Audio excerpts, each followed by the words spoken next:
परंतु उस रास्ते पर तो हम चलते ही नहीं, हम तो धोखाधड़ी का कर्म करते हैं, उल्टे सीधे काम करते हैं और सोचते हैं कि शायद मैं जो करता हूँ ये ऐसा नहीं चलता।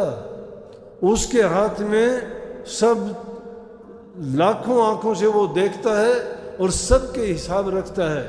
वहाँ कोई कानून कायदे को तोड़ नहीं सकता।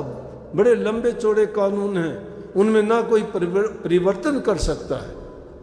इसलिए भाई आदमी पहले अपने जीवन को अगर संवार ले, मैं कहता हूँ भक्ति बेशक ना करना, कभी नाम एक मिनट के लिए भी नहीं लेना, लेकिन आप कर्म शुभ करना सीख जाओ। शुभ कर्म जो करना सीख जाए उसको परवाह नहीं है। फिर परमात्मा तो ऐसे भक्तों को ढूंढता फिरता है जिन्होंने बुराइयों को त्याग के अपने मन को पवित्र बना लिया, क्योंकि वो रहता ही उनके हृदय में है। अब पवित्र मन जो जिसका हो गया, समझो कि उसने परमात्मा को पा लिया। परमात्मा को अगर आप कहीं यूं ढूंढने चाहते हो कि उसका कोई आकृति है, रंग है, रूप है, ये काम तो बड़े सहज भाव में मैं आपको बताता हूँ। परमात्मा तो हर पल हर घड़ी हमारे साथ में, यह दूर है नहीं, लेकिन हमारे कर्मों के कारण हम उसको देख नहीं पाते, समझ नहीं पाते हैं।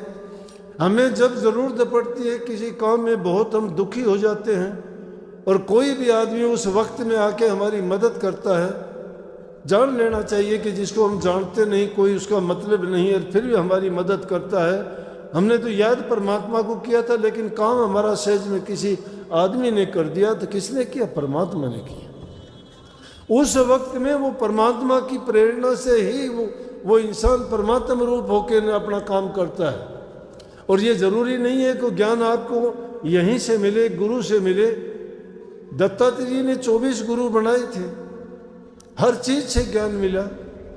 किसी से सच्चाई मिली, किसी से गंभीरता मिली, किसी से शीलता मिली, किसी से उन चीज़ों को ही मान लिया, क्योंकि जिन चीज़ों को देख के अपने मन में ख्याल और विचार करता गया और एक के गुण को उनको अपनाता चला गया, उन्हीं के कारण उसका सारा काम बनता चला गया। उसको उन चीज़ों की करने की जरूरत ही नहीं रही। क्यों कही? रविदास जी ने भी सीधी एक बात कही कि मन चंगा तो कठौती में गंगा। मन चंगा अगर हो जाता है, मन की शुद्धता आ जाती है, विचार तुम्हारे पवित्र हो जाते हैं, तो तुम्हारे लिए सारा सब कुछ अच्छा है। जिसके विचार अच्छे हैं उसके लिए दुनिया अच्छी और सच्ची है। लेकिन जिसके विचार अच्छे नहीं, विचार अच्छे ना होने का कारण वो भी हम हैं। अपने बच्चों को अच्छे संस्कार नहीं दे पाते,